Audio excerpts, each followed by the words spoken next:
Good afternoon. We're delighted to have another talk by Ellen Siegel, known affectionately as Ranger Ellen. One of these days, I'm waiting for her to show up with her Ranger hat. You're on. See, that's a challenge. She's liable actually to rise to the challenge. But today she's going to talk about water. And as they found out in California recently, that's a certainly serious topic. We don't have to tell the people in the Miami area because they're underwater about once a month. And if you think I'm kidding, you should just try and go down there and drive along A1A or something like that. It's really a mess, and it really tells us what's going to happen. And so far, not much has been done to sort of mitigate the situation. And think about it, there's an entire country called the Netherlands that lives under these conditions, and so far, anyhow, is doing reasonably well. But they're serious. And the question that Ellen is trying to get across here is, when are we going to get serious? And she's going to do her best to encourage us to do that. So welcome again, Ellen. Thank you for another great introduction. Appreciate that very much. Ken gave away a whole bunch of today's class. Just out of curiosity, how many folks here are either from South Florida, have lived in South Florida, or have family and good friends who live in South Florida? So maybe a third of the class. This class is, I think, one of the more depressing classes that I teach. And if you've lived in South Florida, it'll rattle, it'll resonate. So I'm glad that most of you don't have that background, because it'll be somewhat academic and hopefully interesting. The other thing that Ken mentioned that I think is really important is the word mitigation. So we're not really covering that, but I want to raise it because you put it out there. In talking about what governments can do about saving us from a changing climate or reducing the impact of the changing climate, there are two words: adaptation and mitigation. And adaptation means doing things that allow you to continue to live in an area that's becoming increasingly unlivable. So I wasn't here last week because I was on vacation with my significant other, and we went to Key West. And on the way down, there's a lot of construction, and all of the construction are houses on, I think they're almost 16 to 20 foot stilts. And so that is an example of adaptation. They're ready for the water to come, and it's gonna, when it comes, they're not gonna lose their houses, presumably. Okay. Mitigation is doing something to stop the problem. And we'll see when after we do the share, we're gonna take a look at what are some of the things we can do to mitigate the climate situation. And that means taking carbon dioxide out of the air. Welcome, welcome. I'm asking folks to come up as much as you're comfortable into the more front rows if you're comfortable. There's somebody gritting his teeth and saying, no, not me. If you're comfortable, it's better for all of us if we have a mass here. And I'd also invite all of the folks who are on the Zoom to also unmute your video if you are dressed decently and are not chewing a tuna sandwich, so that we have the sense of a collective here. That would be really, really very nice. So we will talk about mitigation. What do we do to fix this? Because there are ways to fix it, but this is one of the toughest classes. Thanks for coming on up forward. Appreciate that. Okay, let's go to the slideshow. Do you want me to go to your first slide or this one? First slide. Okay. So our homework assignments. Oh, So a few people wrote to me ahead of time, and I know we've got somebody in the Zoom room who's going to share her homework. So let's start with our poet laureate of climate conversations. That's all right. I'll read it for you, Laura. Hotter and hotter grows the air, making weather into a nightmare. Drier and drier, the land all around, turning lush green to bare ground. Stronger and stronger the winds do blow, crushing the houses and trees below. Higher and higher rises the sea, drowning the cities that used to be. Why, oh why is the world making these slides into storms and droughts and rising tides? When, oh when will we understand the changes in living that we must demand? Frankly, Laura, that gives me chills, because that is the punchline. So yes, thank you. Please. So we have a lot of talent in this room, and we have a seagrass ecologist, PhD, Bob Bernstein, and he actually has two contributions. One I thought was really great. Don't puzzle too much over the chart, but we're going to be looking at a chart very much like this. What is global mean sea level history, and what are the projections? And the point here is, back when this chart was done, the possible increase just from the Antarctic ice melt might have been 2.4 meters multiplied by 3, so call it 6.5 feet by 2100. So the water is rising. And so Bob wrote a really good pitch to the Putnam County Commission, was it Bob? Yeah, about what they could and should do that would cost them nothing. And here's what they can do. So this would be adaptation, retreat development, upslope, go uphill. This was for St. Johns County, not for Gainesville. And to look at the worst case scenario, not the best case scenario, when you're looking at zoning and building elevations. That was really good. But Bob, you also have something in your breast pocket that you wanted to share. Well, it's been a lot of Yeah. things on the news Yeah. recently. So let me just, I forgot to set the ground rules. These are turbo shares for everyone who brought something. So it's 1 minute. Well, but that is fun. It was interesting to see that the Montreal Protocol, which was intended to reduce the input of CFCs, chlorofluorocarbons, that destroy the upper ozone layer that protects us from ultraviolet rays. It was approved unanimously by all the countries, which is amazing that anybody agrees to everything.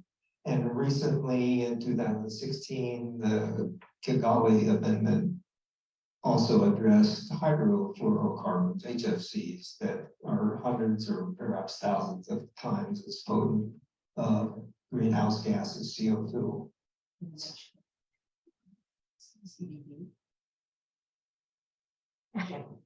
They had a secret lunch conversation.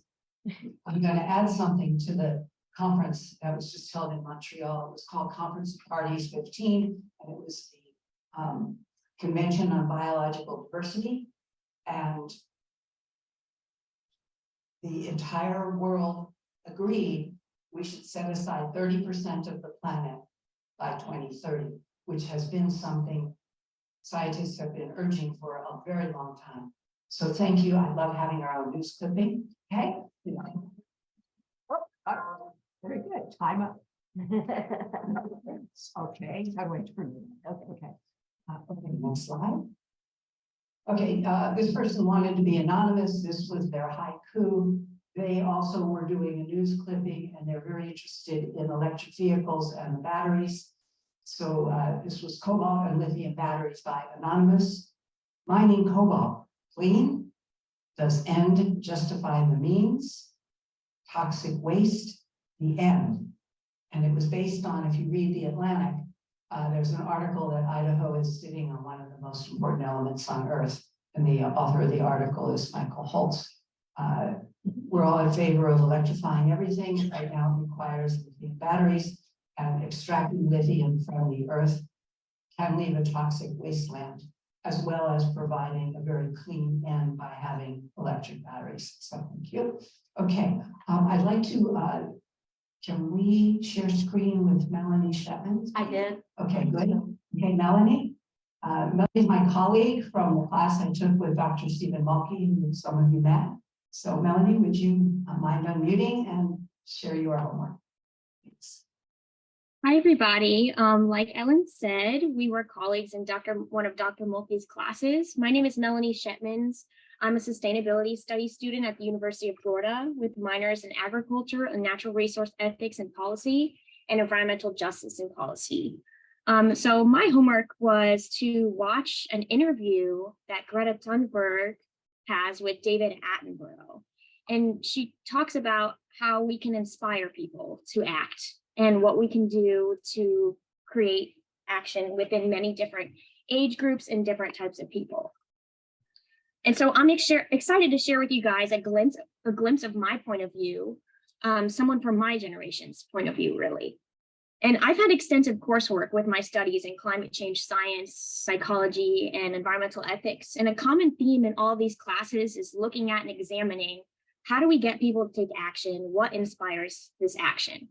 And there are a lot of complicated scientific ways that we can explore this, starting with psychological development. But what I have found is that there's largely a scientific exploitation of empathy that's going on with this. And I would argue that empathy plays a tremendous role in advocacy for the climate. So something that Greta and David highlight in the video is how different the world was during David's time. Like David Attenborough, many of you saw the world in a completely different context than my generation. You saw species that I've never seen and never will, and the health of ecosystems in a way that I've never seen them. And this is something that you can hold on to and to really focus on. So what can I ask of you today? So you've already seen the world with such vitality. Why should you care what happens next? Why should other people in your generation care what happens next? So instead of getting complicated and exploring science about why you should care, I'd like to share with you what I find the true secret to advocacy to be: empathy. And all we can ask of our elders is for empathy, to understand that this issue of the climate crisis has been dropped on our generation's lap, as we've had no hand in its creation, but we must be the hand that provides the solutions. And as we become educated and we realize that we must create and enforce societal and systematic changes in hopes of sustained life, all we can ask for you is to understand that we are inherently the hope of sustained life. And sometimes, well, really all the time, it's too heavy of a load to carry alone. We ask of our elders to support us by voting for change, doing your part to lower your ecological footprint, and importantly, passing the skills and trades of sustainability to young people. We each have so much to learn from each other, and I'm so inspired by the ways that you have brought sustainability, especially in the form of reusing, to my generation. Greta Thunberg, she's really a face of my generation, a generation of people who are trying our best to spark actions in the generations that did not have to fight for the ability to live. And if we ask of you to have empathy, of your generation to have empathy, you'll stand with her too. You'll stand with us, you'll stand with your grandchildren, your family, and their children, and so on. Because fundamentally, there's really no arguing with empathy. And this is something that we can and we should share with other people. Sometimes we get too wrapped up in what's already inside us. So please inspire others and share with them the power of empathy. And again, I'm super inspired that everyone here is willing to learn more about the climate crisis. And one day, I promise, I'll come to see everyone in person. And I love to learn and respect and appreciate the same from everyone here. So thank you so much for having me. Quite a speech, and that we have it on tape. Thank you. Okay, a couple of other people. Anne, where are you? Okay. Anne is an artist, and you want me to hold it up while you talk about it? So you don't have to do that. Okay. A lot of Anne's drawings are on the back table to enjoy, but I asked her to pick one that she really appreciates. And so you can see, I'll walk it through, and then let me put it on the camera for a minute for the Zoom folks. Okay, hang on. It's a beach scene with 1,000 people and one lone baby turtle. Oh, it doesn't show. Does it? Yes, it does. Yes, it does. Let me pin myself, sorry. Sure. That one, red square. There you go. Yeah, there you go. So we've got a lot of talent in this room. So Anne, talk to us about this. In the year 2000, I started as a volunteer at Whitney Laboratory, which is opposite Marineland. It also happens to be a satellite campus for University of Florida. It's the happiest thing I think I've ever done in my life because it's lasted 22 years. This is the release of a turtle at Marineland. It was done last year. The reason I put the turtle in the lower right-hand corner is that this was such a popular thing to go and watch, a turtle release, that you couldn't see the turtle. It's just people all around it. But that's a way of using empathy, as the previous speaker said, and enthusiasm from people. Now that's already there. There's a downside though. There's something called a papilloma virus that is increasingly spreading. It causes huge tumors on turtles, and the virus is waterborne, so I don't know how they're going to restrict it. But at Whitney Lab, they have turtles on which they operate. And there was one I saw recently. It had clusters of tumors all around where the head and neck were attached to the front of the shell. And then each of the 4 flippers had chunks of tumors too. So I inquired, how is it going to be that this turtle is going to be here and having surgery and convalescence? How long will it take to get rid of those turtles problems?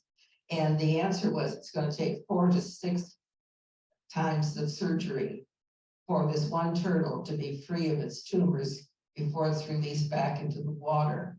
Now, when this is an increasingly common problem, it's going to be a problem justifying all the money to take care of these turtles and building turtle hospitals. There's one on the books now for 25 million for turtles.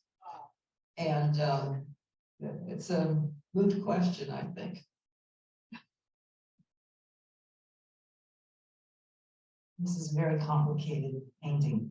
Yeah. Okay, Ken, you want to say something? Yeah, just to point out that the virus is being talked about, papilloma virus, that's the same virus that causes cervical carcinoma.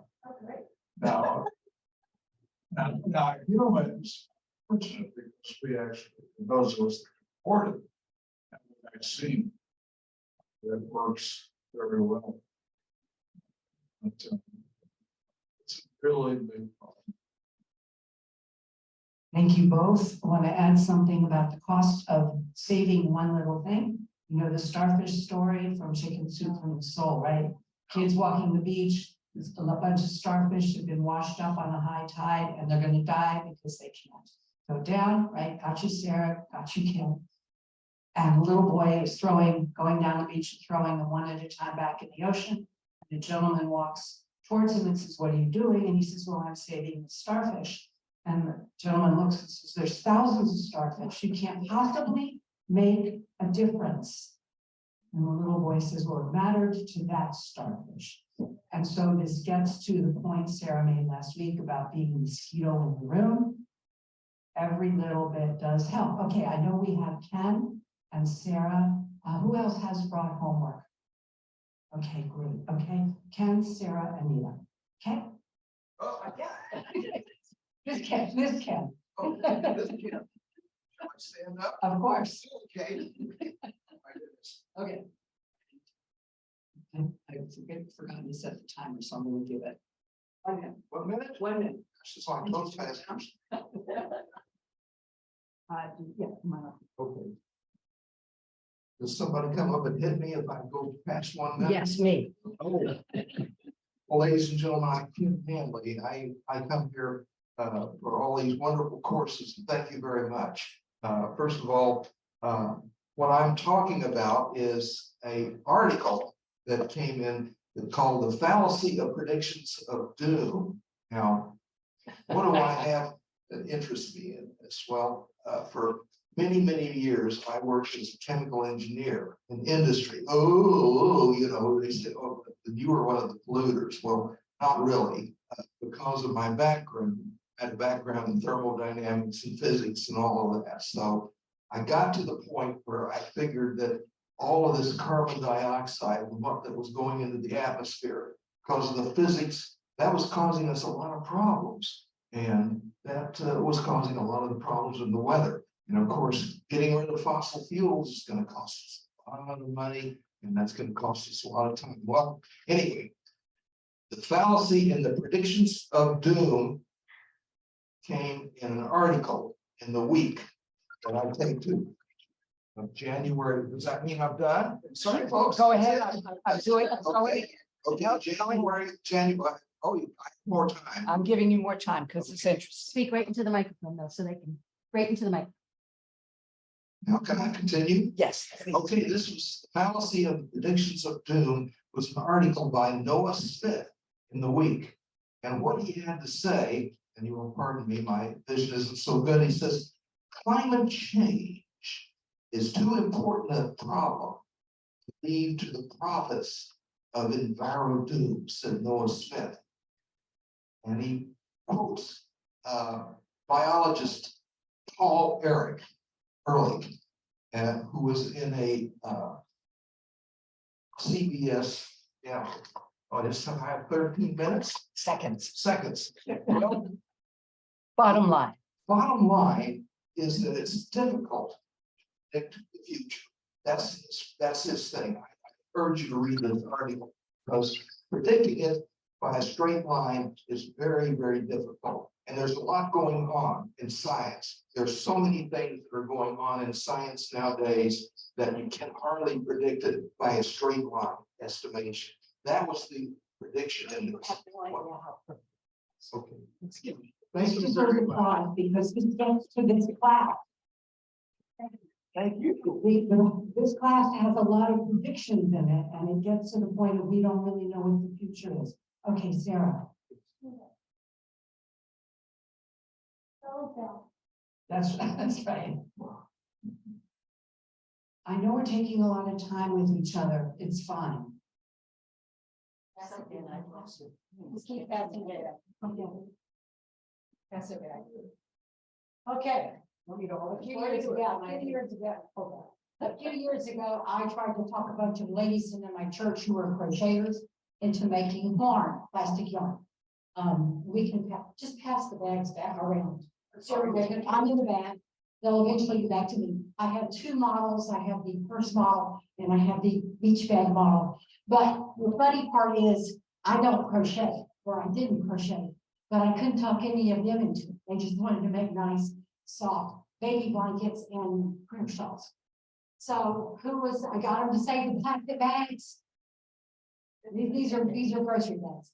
So I'm the one that ended up crocheting, and I have the trigger finger to prove. But all you do is you cut them, you put the handles and the ends off, you make a loop, they make a loop, and then you slip knot them together into yarn, aka yarn, and then you crochet it. I've seen it knitted, I've seen it braided.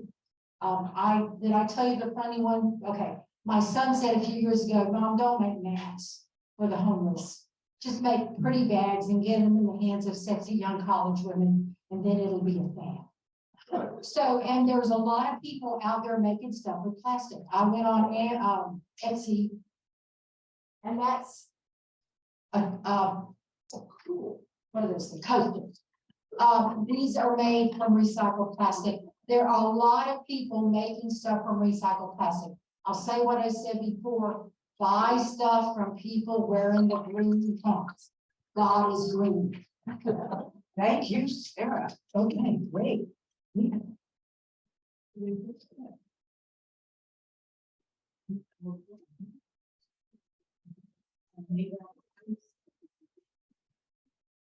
Oh, where? Right over here. Over here, okay. I'm Nina, and I definitely agree with the idea of empathy, but I think empathy can be multi-generational. So what I did for my homework was to look at some of the things that the three generations have done. My friends and I, first of all, carry our own reusable containers to the dining room. And for leftovers or anything, and therefore avoid the containers that OCAMIC provides, even though fortunately now OCAMIC is providing recyclable ones. But as far as my children and grandchildren who are scattered along the eastern seaboard, they've used solar panels, they've used battery operated lawnmowers, they've used heat pumps to replace the oil burners where possible. And they're very conscious of climate change. They even have started not using stars at Starbucks, not using straws rather, at Starbucks, and use their own refillable drinking containers. So I think, and I prefer clothing made of cotton, linen, or wool, and I've recently found Tencel, which I've got for book. It's renewable, made from cellulose. Thank you. Okay. This young lady is done. This young lady is done. Okay, Sarah? Does organic compost? I do not know. Does anyone know the food waste? So that food waste can be composted and then spread on the gardens that you want. We There do. is someone who is, yeah, There is someone who is doing it. very white, Very good. very, very active. Okay, well, good. Yeah, that's one of, yeah, that's great. And our CEO is very receptive to that idea. Well, it's actually mandatory from the city. Yes, that's great because you're a facility, a dining facility. That's awesome. Did I miss anyone else who wrote something, drew something, read something? Okay, great. Thank you. Your work is actually created a very funny show. Screen, I have no idea what that is. Your work has really highlighted a lot of what we're going to do next. So when I'll interrupt the slideshow when this young lady comes back with her work. So let's go. Okay, so we are in a class called And the Water Will Come. It's about sea level rise. And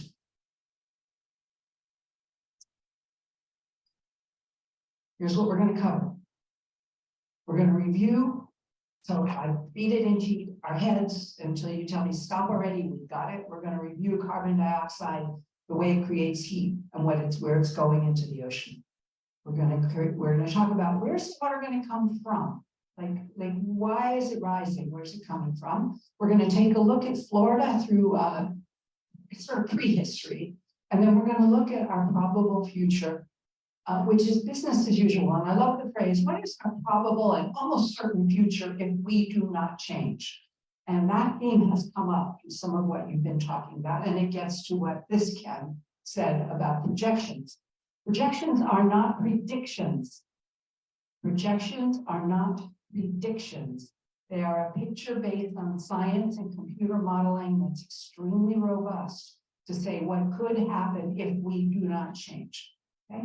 And of course, like we always do, we close with some solution. A tip of my hat, next slide. Tip of my hat to Harold Wanless, who is the source of most of the slides in this particular program. He was my mentor, my professor at the University of Miami as I got started getting interested in this topic. And he has been, he's 82 years old. He has been trying to tell us what's going to happen for 55 years. He tells the sea level rise story, and he has been very persistent, even in the face of governmental dismissal of his science that should be distributed. So what we can do, what you can do, is you can take whatever you learned today, whatever your takeaway is, and in honor of his efforts at his age, continue to tell this story. At the end of class, Julianne, God bless her, I give her a lot more work than everybody else gives. No, Scott's on the street, you have no idea. Dr. Wanless taped 2 short lecturettes where you can get the real skinny on what we're covering in a little bit of time today. So there are 2 10-minute lecturettes. They'll be available on YouTube, and the link will be sent to you after class on email. I encourage you to watch them. I encourage you to show them to people. It's a scientist talking. He's not at all as energetic as I am or passionate, but he really knows his stuff. So share widely, share often. Okay, quick review. You're familiar with this. We're going back 800,000 years on the left, and the peaks are when the planet was warm. The valleys, of course, are the ice ages, and you can see on the right scale that says 300 parts per million of carbon dioxide. We've never exceeded it until modern times, and I'm going to just stop right here and let you share. What? Yeah. Oh, yeah. Okay. Yeah. We went on without you, but I promise. So come on up. You look into this camera. See. Okay. Thank you. I'm out of order here, but That's fine. since we were talking about what can you do to try to raise awareness and maybe using empathy, I started writing novels. So I have written 3 so far of what my publisher, searching for a proper genre, calls paranormal cli-fi thrillers. Oh, wow. And each one, my protagonist is a psychic medium who teams up with an ex-FBI arts crimes investigator. And they go around trying to solve art crimes. But each one of the books also has an environmental issue. This first one, Epiphany's Gift, looks at fracking and why it's not such a good idea. And the second one, Key to Eternity, looks at species extinction. And number 3, Xanity's Cavern, is all about water resources. So with these books, I'm trying to tell a story that will make people think about some of these issues. Wow. Thank you. Are your books available on Amazon now? They are for sale. And can we put these on the back table and trust people will just look at them? Would you mind running the back there? No? Yeah, go ahead. Come back there. Thank you. So don't take them. Take a picture of the table. I'm like, fine. That counts for having a conversation. Fantastic. Okay. Okay, back to the chart. I just wanted to remind you that carbon dioxide levels have skyrocketed. And one more time, there we go. In November, we were at 417.5 roughly parts per million. It took 100,000 years to bounce from a 180 to 280, 100,000 years. And in 270, we bounced more than that. So it's really serious, guys. Okay. Okay, stop. Okay, next slide. All right, this one you have to shift your eyes. This time the blue is that chart we just looked at, and the red is the temperature. So you can again see how they're correlated, and you can see the hockey stick, which is the upward current on the right side of the slide. As you look at the right side of the slide, you can see that carbon dioxide went up. We covered this last week, but the temperature hasn't matched it. And that's because, next slide. Sea level goes up, the ocean is taking in that heat. So this graph only goes back 400,000 years. This time the red is CO2 again, and the blue is the ocean. And you can see the historical relationship between carbon dioxide and sea level. So just I want you to notice, you see the little red plus 20 feet on the right side, on top of the sea level. When carbon dioxide concentrations were pushing 300 parts per million, sea level was 20 feet higher than present. So the sea level bounced about 300 feet from peak to trough. More warming means more sea level rise. And we have seriously increased the warming, and we must expect ice melt and sea level to respond as it has in the past. And one more reminder slide. The largest source of global warming pollution is our burning of fossil fuels. And I don't need to remind you that we are binge burning coal, oil, and gas, causing carbon dioxide. And okay, slide.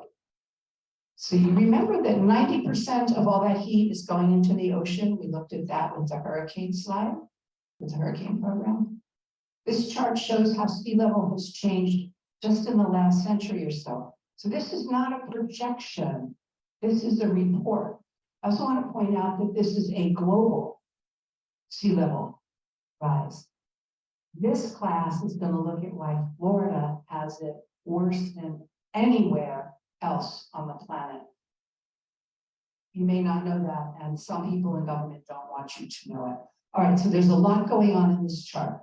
So if you look at the bottom where the years are in the early 1900s, the rising level was mainly due to the fact that warm water expands. It's called thermal expansion, and that was the sea level rise. Look what happened in 1993. There's an arrow between the blue and the red. In 1993, the last 30 years, sea level has sharply accelerated. And that's because ice melt from Greenland and Antarctica has entered the picture.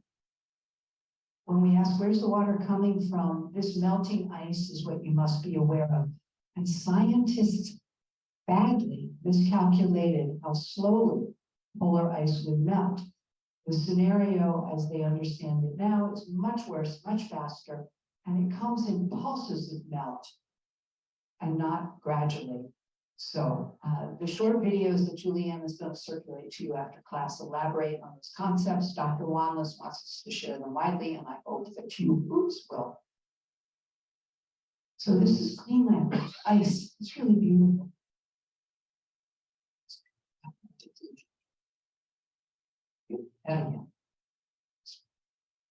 Okay, so this is an aerial view of Greenland. The white is obviously ice. The pink and the red are where the ice is gone. And I mentioned just a minute ago, scientists underestimated the loss of sea ice. Back in 2002, so 20 years ago, scientists anticipated that the current loss of Arctic ocean ice would not appear until 2050. So they thought we wouldn't see this until another 30 years from now. By 2013, we were already there. So just so you have some frame of reference, if all the ice in Greenland melts, and we are probably past the tipping point where that melt cannot be reversed, sea level would rise about 23 feet. Now it's going to take a long time to do that. It's not tomorrow, but we're on that ice is going. So 23 feet of sea level rise globally. It's a lot of water.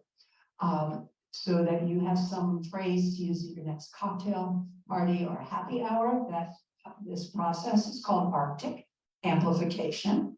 And what it means is there's a feedback loop. So what happens is solar radiation, sunlight comes in, the ice is supposed to reflect most of it back out.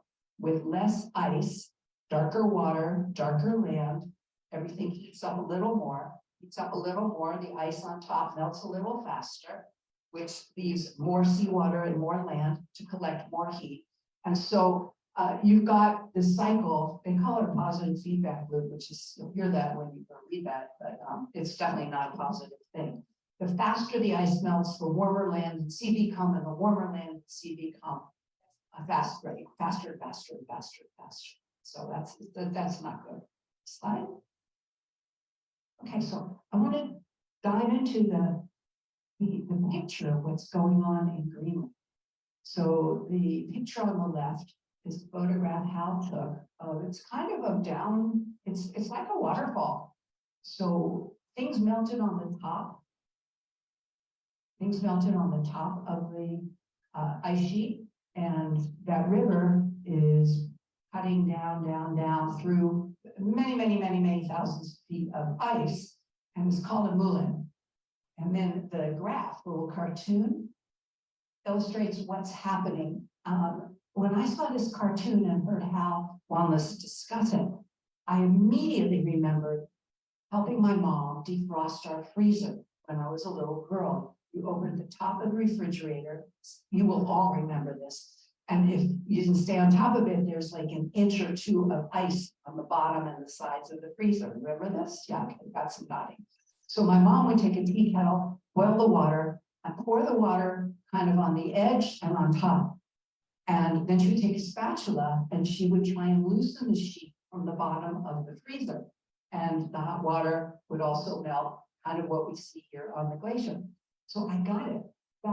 And when you do that, you're cracking a big sheet of ice into smaller chunks of ice, which then fall into the ocean and melt. And there you go. It was fascinating when I was a child. Now it just makes me sad. So what you see here is the warm air, because remember, sunlight is hitting the ice. It melts the top of the ice sheet. Now, normally what happens is there's enough snow melt to cover the soot, the ash, and dirt that you see on this slide. But we're not getting the same snowfall, getting some rain up there, and it's not allowing solar radiation to get bounced back into space. So this now darker surface, guess what? Collects more heat from the sun instead of reflecting that heat back out to space. And you can see the blue slashes of the lumens as those downward rivers grow, and they're further shattering the ice sheets. Slide. So that was Greenland. Here's Antarctica. What you want to pay attention to as you read the news is, do you see the two little orange arrows on the left? Weights on West Antarctic ice sheet, and you'll read about West Antarctic ice sheet when you're reading news. There's a projection that there's an ice shelf. So let me tell you how an ice shelf is different from land ice. Because Greenland was land ice. The ice shelf is a tongue of very thick ice that sort of sits on the ocean. So of course, as the water warms, it's melting from underneath. Like the freezer analogy though, what's happening in that piece of West Antarctica is there's like a mountain under the ice. And so the mountain is holding this gigantic glacier onto the land. But as the ice sheet melts because of the warm water, it's starting to fracture into gigantic ice cubes and fall into the sea. That ice shelf is what's been holding the glacier on the land. So it's really, really scary because West Antarctica can melt really dramatically. So it could result when the tongue of ice melts, we could have about 10 foot of global sea level rise. If the whole thing melts, which would take a very, very, very long time, sea level would rise another 25 feet on top of the 23 feet if Greenland melts. So they were looking at a whole load of water. Slide, please. So, what did Florida look like when current carbon dioxide levels of 417 parts per million existed in the past? Sea levels were 70 feet higher than they are now. So you can kind of study the map, and it kind of looks like Texas, Louisiana, Alabama, a little bit of Florida, up the East Coast. You can see what was covered. Remember, that change took 100,000 years. 100,000 years. You should do a time warp story. I'm serious. Yeah, I think there's something there. These changes have been that we've made with the carbon dioxide level. We don't have the sea level catastrophe yet, over 270 years. And nothing yet indicates that our state, our government, or our world leaders are taking the kind of dramatic action we have to take now to slow it down and turn the tide. Very, very, very slow, very little, not big enough, except for the good story about the conference on biodiversity. Okay, so let's look at Florida another way. You've got on the left, you've got 100,000 years ago, sea level was about 16, 18 feet, higher than it is now. And the green part is what was left of Florida. And I think Alachua County is still there, so that's kind of good. And if that's the section A is labeled A on the green. Okay, then we had an ice age. And that sucked up the sea and froze it at the poles. And Florida was 100 miles wider than we are today. That's the middle sketch. And the green parts are dry land. So that's our shelf. You've heard about the shelf off the coast of Florida. And then the ice age ended and poles started to melt. And the last sketch on the right shows our landmass today. You notice that the shelf is indicated underwater. And so that's where we are today. Okay, next slide. This one, okay, this one, you know, I know it's a little hard to look at, and I know kind of puts people to sleep, but let's power through it. This is very similar to the little graph that Bob shared in his first slide, his homework, the first of his homework slides. This projection is only 6 years old. This is US government. This is global sea level rise. I want to make again the point, I'm talking global is one thing, Florida is another thing. On the left in the blue numerals is the feet of global sea level rise. So, and on the bottom is years. So if we just took it all the way up to year 2100, we've got, you know, not so bad, which they call intermediate, because the not so bad we've already exceeded. So that was irrelevant. We've got high and we've got extreme. And if we're going to do any planning, we should plan for extreme. This is a projection, not a prediction. Thank you, the other 10. We're looking at 5 to 8.2 feet by the end of the century, globally. That's what I repeated, globally, okay? So I focus less on that red line, because if you look at 2046, which is less than a mortgage cycle, sea level rise could be up by 2 feet. So, next slide. So this is an animation.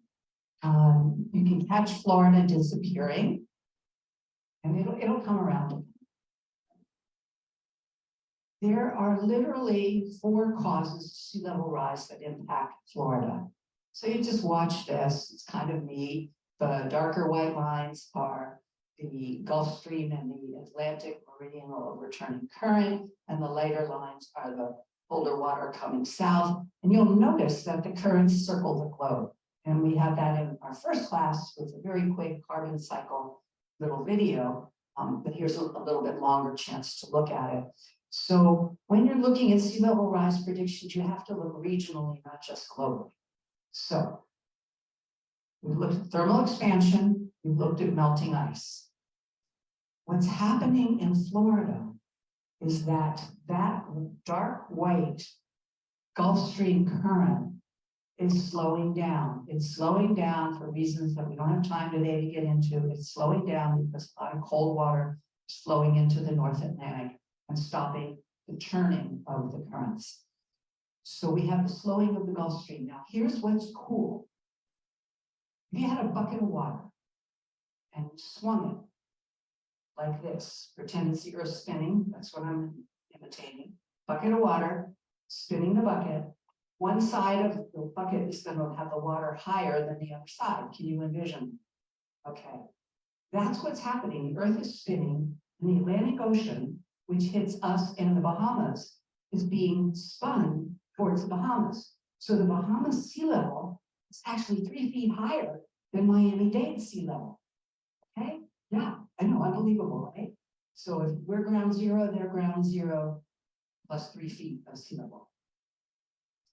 If we slow the bucket, that water that's been pushed, yes, you got it.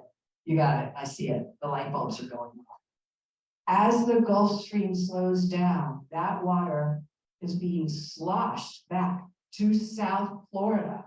So that is the slowing of the Gulf Stream is a triple whammy on top of melting ice and thermal expansion. So Florida is vulnerable to an increased rate of sea level rise in the future because it is slowing down. So there's also something else happening that you don't actually get to see very much of. So let's go to the next slide, Janine. And this one's an animation. This one is the Gulf Stream in Florida, just so you can see it, which is what I talked about. And what Dr. Wallace's research indicates, and it is a projection, it is not a prediction. Yeah.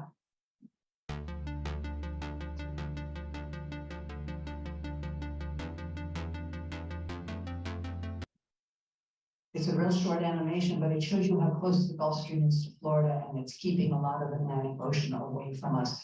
He says the slowing of the Gulf Stream or the stopping of it will add between 15 to 25% more water than the global mean sea level rise predictions. Next slide. And this is what nobody, you don't see this in the press. And again, it's Dr. Wallace's input. It's a cartoon showing the redistribution of water based on the gravitational attraction of ice sheets to the ocean. Okay, so you understand tides. The moon has a lot of mass and it pulls water, right? We have high tides and low tides. Well, guess what? The mountains of ice, sometimes 2 miles thick, have a gravitational pull to the ocean. So if you look at the cartoon, they show you the top one is ice sheet and the ocean being pulled up onto the land. And then you reduce the ice sheet and you can see that the ocean is going up a little bit, and then you reduce it a lot, and you can see that the ice, the water has now got to go south because it's no longer climbing that mountain of dirt. So that adds, you put both of those together, Florida has an additional 20 to 52% of sea level rise over global projections. It's kind of when I learned this, it's when I decided to leave Florida. It's okay. I mean, South Florida. I love Florida. I love Gainesville. But I was understanding this, and I was understanding it is truly inevitable. Even if we stopped, we kill fossil fuels right now, the heat is baked into the system. So unless we find ways to suck carbon dioxide out of the air, class 5 will be solutions. We have ways to do it. We're just not doing it. Okay, so we've had 1 foot of sea level rise in the past 90 years. And what you're looking at is sunny day, high tide flooding, and that's A1A in Fort Lauderdale. Slide, please.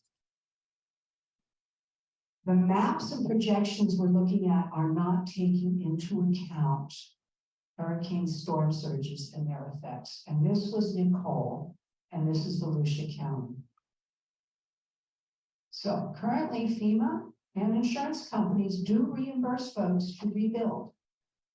Does this make any sense to you in this era of rising seas and increased storm scenario? It's something to think about.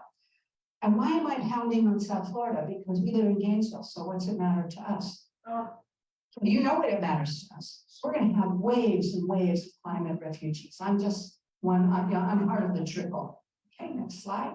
All right, so I know again that when you do a program like this, you're talking to a lay audience, you really shouldn't do so many graphs, but I can't help it. We looked at this one already. This was the 5.2 feet global. Next slide, please. This is Hal Wallace's Southeast Florida projections. And this is what, when he proposed this science to the 2021 Regional Compact meeting of 4 South Florida counties that talk about adaptation and mitigation, he proposed this science to share with the public. They didn't want to show the red line. So yeah, no, they didn't want to show the red line. And so Hal said, don't show the full research, can't show any, get my name off your science committee. So government is shutting them down. It is terrifying to look at this because it is almost business as usual, inevitable. You got to find a way to slow this down. So if you unpack these 2 graphs, the one on the left is showing a 20% hit due to the Gulf Stream slowdown and the ice melt coming, not the ice melt, the water level rising because of the gravitational pull being reduced. And then the slide on the right is a worst case scenario of 50% increase based on gravitational pull. The point is, if you look at 2039 or 2040, sea level rise for South Florida could be between 2 feet, and could be 2 feet more or less than it is now, which is already terrible. Okay, next slide. And here's just another way to look at the horror of it. This is a visual of Florida and on the bottom and Broward County, if that matters to anybody on the top. And you can see what's happening at varying levels of sea level rise and varying times. Of import, you can see the TP, that's Turkey Point. Turkey Point is some of you know what that is. It's a nuclear power plant perched on the edge of Biscayne Bay, I know, right? Imagine a storm surge, not so good. If we get to 8 feet of sea level rise, which would be, towards the end of the century, so we'll be gone, but your family and friends may still be trying to live there. Essentially, Florida has become an archipelago along the Atlantic coastal ridge. What are they doing to protect against a nuclear catastrophe for Turkey Point? And for those of you who know South Florida, there's a gigantic trash dump called Mount Trashmore, which is toxic. And that's on the coast also. So what happens when Mount Trashmore goes underwater? And what are they doing to protect that? So there are things that government needs to be doing. The last point I want to make, and some of you may know, and I only have like 4 minutes left. We're almost at the end. Notice how the western parts are blue. Can you see that? The western parts are turning blue too. That is not sea level rise per se. The reason we're not the Netherlands is the Netherlands has solid bedrock. South Florida is a limestone sponge, and the water from the ocean comes in. You can't build seawalls to keep the water out. And they, Army Corps of Engineers proposes to build seawalls. That's just plain stupid. You don't have to be a scientist or a hydrologist to get that if there's water coming in from the bottom, you can't build a seawall deep enough. So water's coming, salt water is intruding sea level rise into the sponge. And because salt water is heavy and fresh water is light, the freshwater lens on top of the salt water rises. So the flooding you see in the western parts of Dade and Broward County is freshwater flooding because it's being pushed up from below. So, yeah, I know. Here's what we looked at. Oh, there we go. Okay. We've looked at thermal expansion, ice melt, slower Gulf Stream, reduced gravitational pull. So where will the water come from? From thermal expansion, ice melt, slowing Gulf Stream, reduced gravitational pull. Okay, next slide. Take a breath. Take a breath. Thank you for hanging in. Not everybody could. This is really, really scary. It's really scary stuff. Maybe not to us right now, right here, except for the influx of people we're going to have to find a way to take care of, or the people that you love who are down there. Or just knowing that we have a moral imperative to take care of each other with this. So let's dial it back. Okay. Move the head around. And there is a lot going on to mitigate this. So our next slide. Okay, we're going to look at what can we do. 2 minutes, 2-minute movie. Oh. This is a trailer for a movie called 2040. My name is Damon, and this is my daughter, Velvet. Her major concern right now is the elusive art of sleep direction. But soon, she'll have to face a rapidly deteriorating environment. The ice sheet is now melting faster than the scientists predicted. I think there's room for a different story, a story that focuses on the solutions to some of these problems. So in 2040, what will the world look like for our daughter if we just embrace the best that already exists? Instead of having governments that are reacting to disaster, we need governments and businesses that actually take us off in a different direction. Maybe it's farming, or it can be energy, it can be housing, or empowering girls. I'd like to see deforestation being stopped. Oh, that would be so cool. That'd be awesome. Just be respectful to Earth. Imagine Velvet. We adopted regenerative practices like phrases, pulling the carbon into the soil and making it healthier. That's right, yeah. And we embrace efficient local energy. Bangladesh has 5 million solar home systems. They have that power in their own hands. This is bringing people together. But here I am sitting on an aeroplane that is spewing out carbon.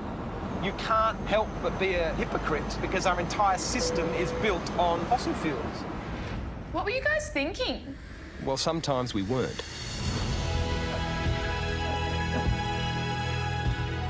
The power of innovation, imagination, and creativity is within all people. People want to be working on something that they can see is actually helping to regenerate the world. Everywhere you look, you will see incredible reasons for hope. You could feed 10 billion people with the protein from marine permaculture alone. Wow. Not only are there so many people who want to take part in telling a new story, we have everything we need right now to make it happen. What's your 2040? I just want the future to be good.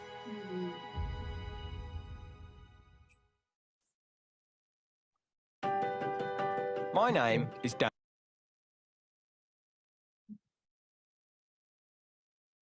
Oh, what am I doing? Lights. Okay. So, no, it's 2:30 and you need to scoot, it's okay. No harm, no foul. Okay, so. Next slide. Oh, Yeah. I'm sorry. That's what I'm doing. I know, the movie's really good. It's hard to get good help around here. Movie, 2040 is the name. Okay, so what should we be doing? We should prepare to save what we cannot bear to lose. And what can we not bear to lose? Well, archives, some museums, computer banks, seed banks. I mean, you may think of some yourselves. The Mint, military bases, computer data centers, CDC centers, water supply and storage, and our energy systems. We need to be thinking about, oh, just lost my PowerPoint. Okay, so click. Okay. We want to plan for the rapid resettlement of a lot of people coming here. Okay. And we want to, seriously, there's a lot of agriculture area here that is being developed. But we may be the food basket for Florida because South Florida's agricultural area and other agricultural areas and deltas are going to be underwater and will not be able to grow food. Food's a big issue and we don't hear a lot of conversation about it yet. So, okay, next slide. And last slide is what can you do? So we have a list. This goes with your homework. Okay. Right? Use your voice. Melanie really gave a very compelling talk about listening to your grandchildren and just supporting them. Okay? Vote. I'm sure you all do anyway, but vote for people who get this problem and will make it go away. Okay? Your wallet is a very big weapon. You can shop sustainably when you shop. You can, as someone said, I've just use natural fibers instead of things made out of petroleum, which is basically everything except, yeah. Buy used. You can buy used, exactly, reduce, reuse, recycle. It's a good motto. You can do time and talent. And by that I mean, find something that takes your own interest up a notch. Read some more and talk about it. Join something that's active so you have a community of people who want to do this with you. If you are religious, there are green circles or caring for creation in your church. Catholic Church folks can join Laudato Si. You can learn how to do this kind of presentation or just how to talk gently about climate to your friends and family. Join the Sierra or Audubon groups because they do advocacy, but they also do things that are fun, like bird watching and hiking. You can organize your own audience and invite me or one of our climate reality team members to make a presentation. So the choice is ours. What are you going to do? Your homework assignment for next week is I put a list together and Julianne has it. And yeah, that one we can put that on the back for people to pick up, or you can pass it out now. Yeah, that's fine. That's good. I do have an 8-minute film I'd love to show you, but I don't know for 8 minutes or that you want to see it. So I'll say if we're allowed and if anybody wants to see it. It's called Rewiring America, and it's what we can do right now and how we'll do it. But your homework assignment is to look at the list on the back of the page of organizations that you can subscribe to or get active in or donate money to. And I want you to click on 2 or 3 of the websites and find something you think you don't mind signing up for. It doesn't mean you have to give them any money. Doesn't mean you have to do anything. Just get on an email list and start getting information. So with that, zip around the room really, really fast. and see what anybody's one takeaway from this class is. So let me have two volunteers. Two volunteers. You don't volunteer, I'm gonna pick on you. Let's see someone on Zoom wants to. Okay, see if anybody on Zoom would like to volunteer. What are you taking away from this class? Somebody that doesn't talk very much. Margaret. I have a big problem. And I often mention this, but people don't want to hear it, believe it, and that's the world is overpopulated.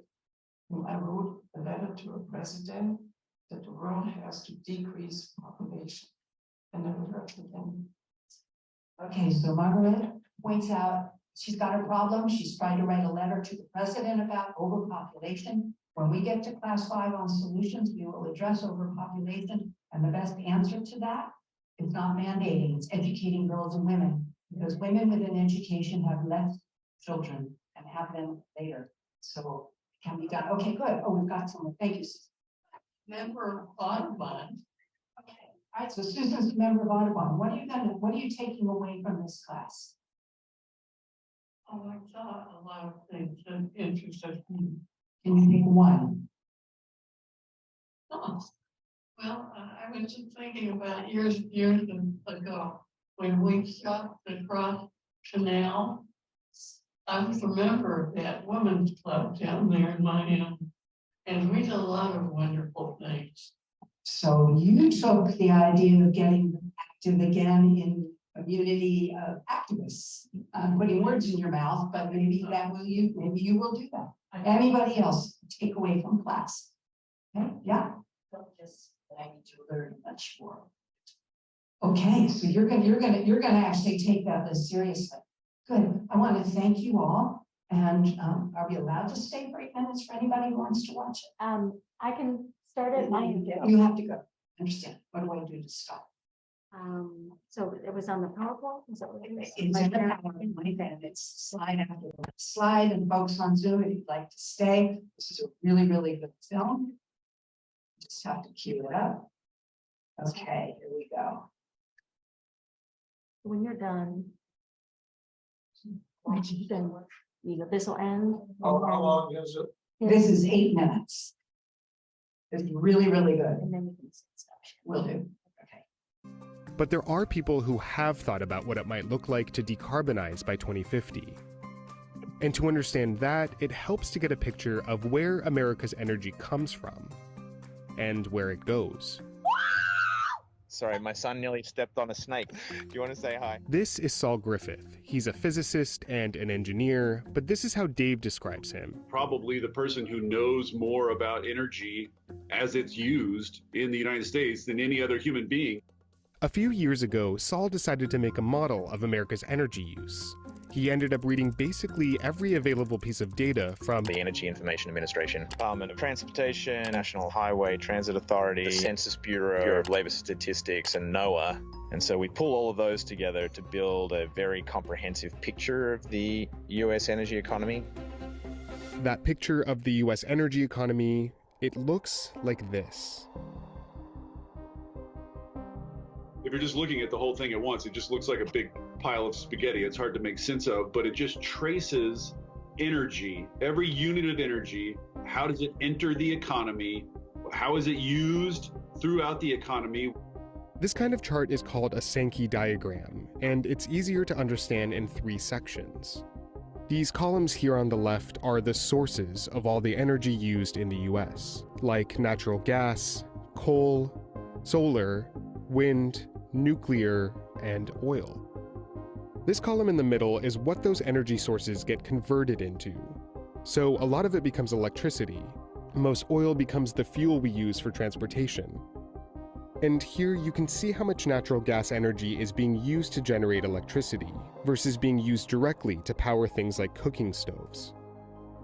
And over here on the right, this is where all the energy is used, broken down into incredible detail, like how much energy is being used to light shopping malls in the US, or how much energy is being used by vehicles driven for work. So you start to get this incredibly detailed picture of all of the interconnections, which is really, really important when you do the next exercise. But what happens if we decarbonize? Remember that carbon emissions come from the burning of fossil fuels, this stuff. And Saul says that means that to decarbonize, we just need to follow their path.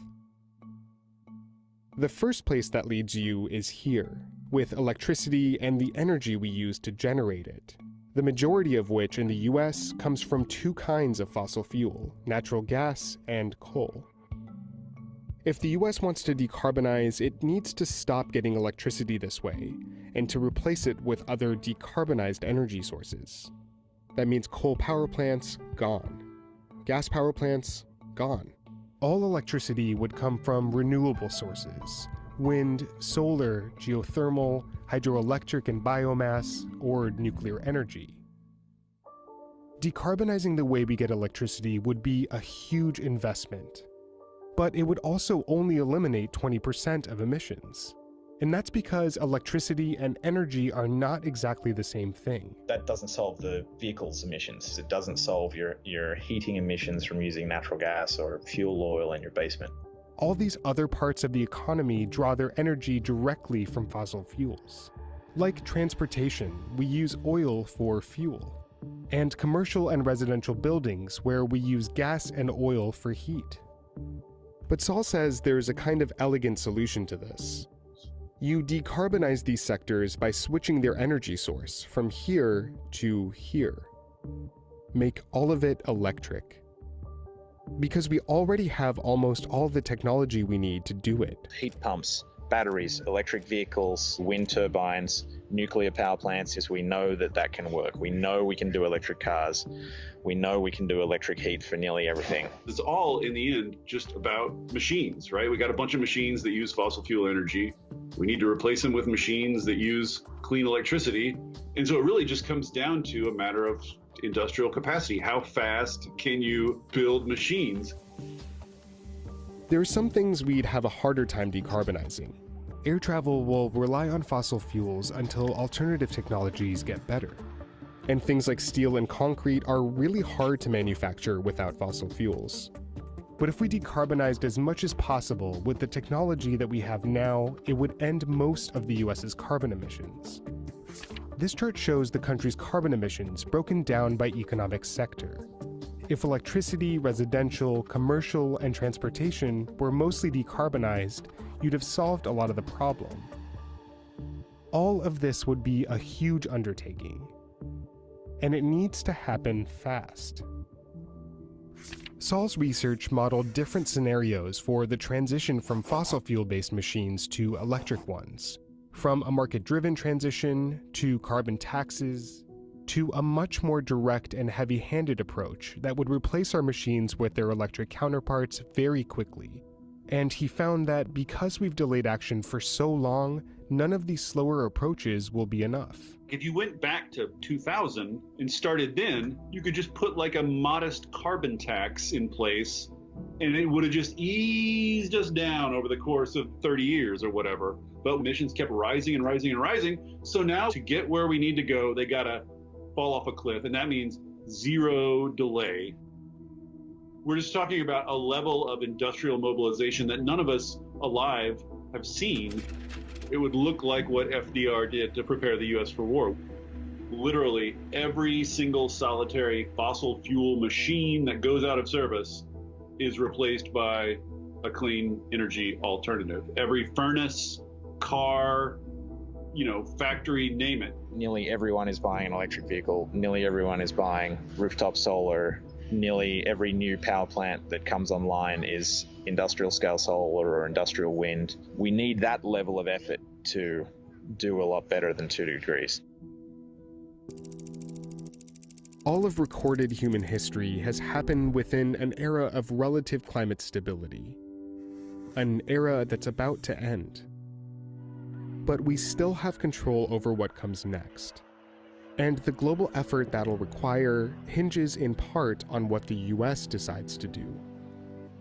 America can decarbonize. We have the technology to do it. We have the resources. The only question is whether we want to do it. I have a 6-year-old and 11-year-old, and I have to believe that's going to happen. Otherwise, I have to try to make that happen as long as possible, because It's their future we're stealing by not doing it. Okay. That's a good movie, huh? So thanks for hanging in. We'll see you next week. Next week, we're talking about, is it hot in here or is it me? Right, I knew this group would get the joke. Thanks for your participation, and I expect full reports from at least a third of you on what you're deciding to join or do. Don't take Mallory's book. I would just think it would be nice if they would consider their names, they, so that, because some of us, by the time we get around to some of Oh, okay. You know what I'm saying? So, just in parts. Yeah, yeah. I can send you a little blurb. Yeah, something curious. So there's one where they all get where it was. Okay, so my email is or you could give it to Judy. Kind of prefers Chinese, by the way. No. Right.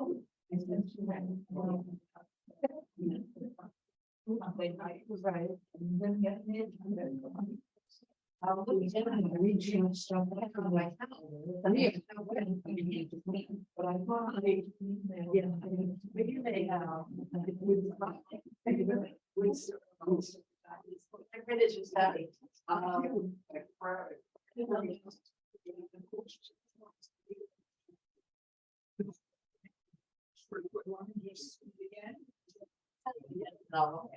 good, yeah. There's no time yet. I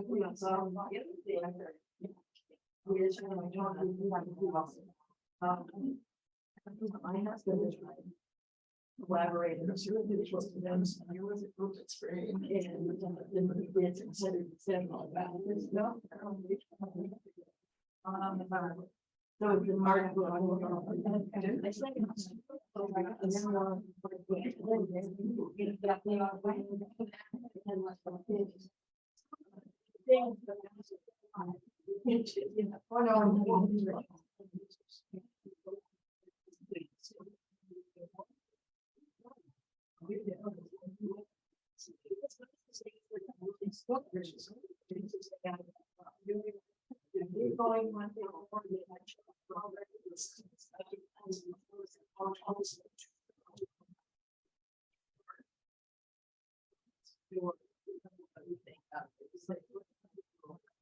They talk a lot.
Leads indeed. Thank you, Mallory.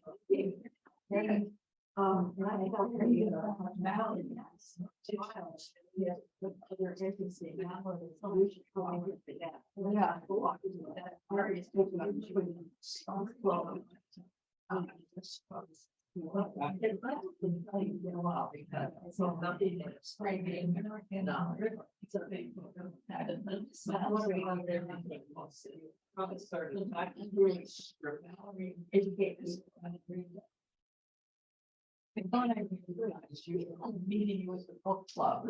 I mean, this day I enjoyed the first string, which is so very much. But then I never read it. You know, the new one was, but for them.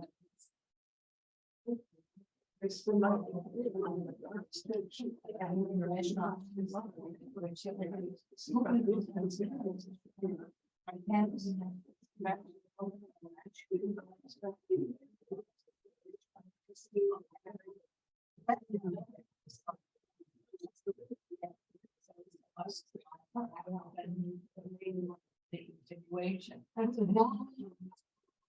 Of course. Everybody knows. Yeah, yeah. Yeah, well. Okay,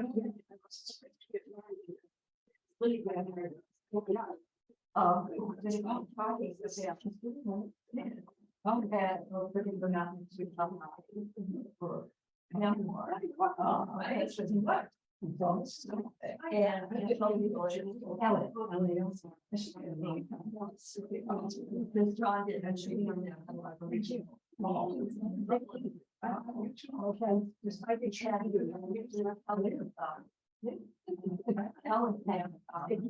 I taught abroad in the book.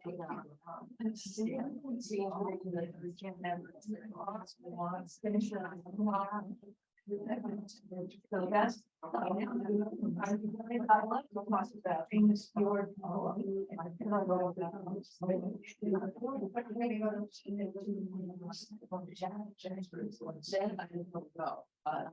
It's just gonna be.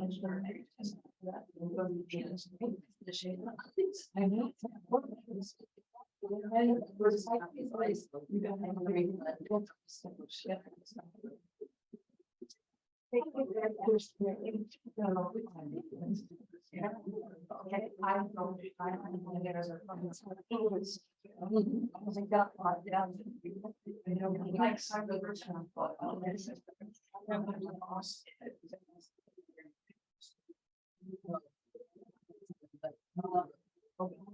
There's nothing else to do that.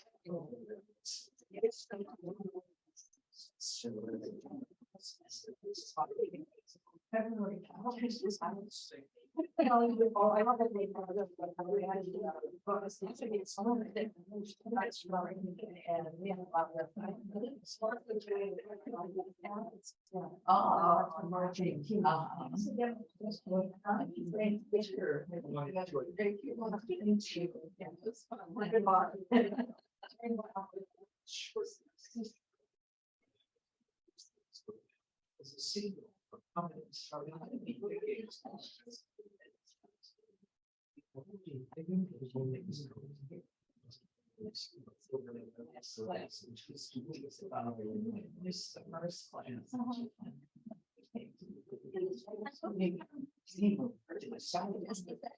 I was not made much. I was tired, so it's fine. But I can't for you today. See you next week. Sometimes. I'll see you later. Knots or something like that. And then start to cool off and the water level turn that. Makes so much sense. Similar. Isn't that? And if you look at seasonal cycles of one level, there's this. You know, it's interesting that all of the classes know it's well. Groovy and he was pretty totally out and then he decided it's already too much information. And I understand, you know, like this is story. That is what is going on. It's the whole thing. So it's one path. What's the stuff when it gets it? Triple whammy. Really good week. I enjoyed lunch and thank you for the class today. And, okay, you'll figure out what you're going to add to what you're already doing. Because I know you're already doing. But maybe you could do one more. That's what I tell myself.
Take care, Anne.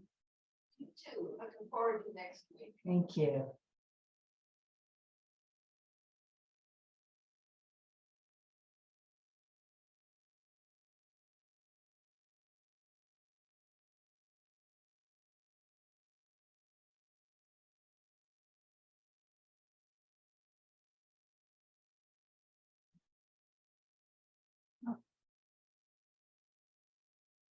Sure.